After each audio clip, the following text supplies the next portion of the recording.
Welcome back. You're watching McLaren Port Huron's Today's Health, and we're talking about coronary artery disease with Dr. Vernon Dencklau. Dr. Dencklau, I'm wondering if there are symptoms of coronary artery disease before you have a heart attack. There can be.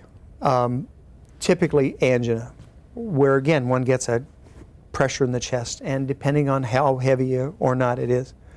Obviously sometimes we all get a twinge here or there, and every little twinge that lasts 30 seconds isn't of big concern, but if it lasts for more than a few minutes, or if it doesn't seem to relate to your rib cage or things like that, those are things one needs to pay attention to.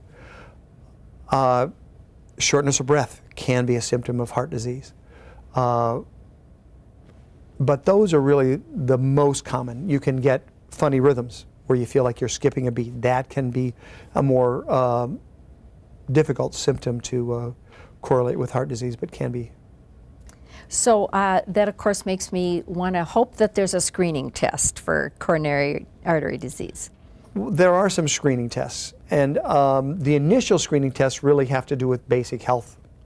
Checking cholesterol, checking blood pressure, checking blood sugar, and those sort of things are kind of a test that kind of puts you in a risk factor stratification. Tells you, are you at high risk?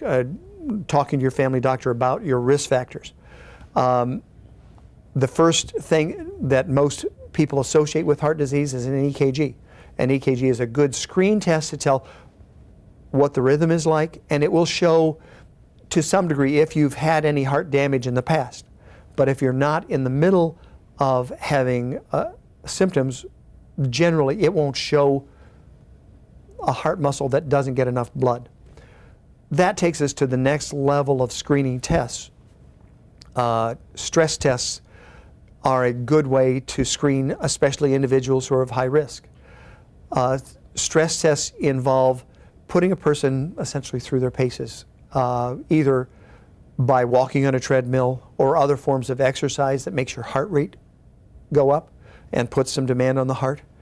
And the other way is to give you a medication if you say have a bad knee and can't get on a treadmill or exercise in that way.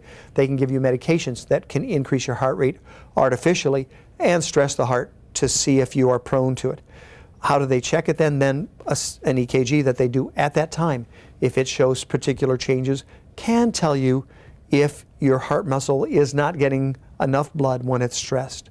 Another mechanism that they use is they can inject a radioactive substance into your blood, and they take pictures while they're stressing your heart, and that will tell you if there are segments of the heart muscle that are being deprived of circulation at that time.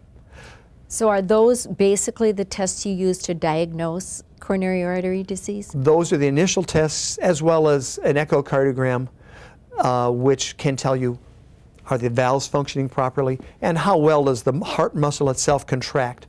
That can be a good sensitive test to see if there's ever been damage in the past, because if you've had any real heart damage in the past, that heart muscle doesn't squeeze as well. It can also tell you if there are other diseases involving the heart that make the entire heart not squeeze as well. So let's talk a little bit about treatment. Are there non-surgical treatment options?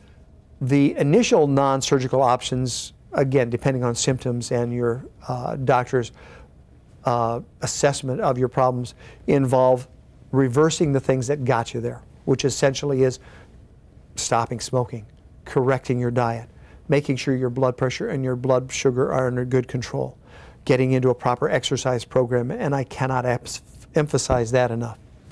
So at what point then do you decide, well, we need to do some type of procedure? Well, from the first part where we are simply correcting risk factors, if you have mild symptoms and have gone through the other testings and it is not determined to be critical, they could then go to medications, including beta blockers, which essentially decrease the contractility of the heart enough to take the load of it down a little bit and decrease your risks in that sense. We use to make the blood thinner per se, or make the platelets within the blood less sticky. We use antiplatelet agents such as aspirin, or in some particular cases, Plavix or other sort of more powerful platelet inhibiting agents. Agents like calcium channel blockers or ACE inhibitors can decrease some of the load on the heart. And then, again, treating the diabetes or hypertension, those sort of things.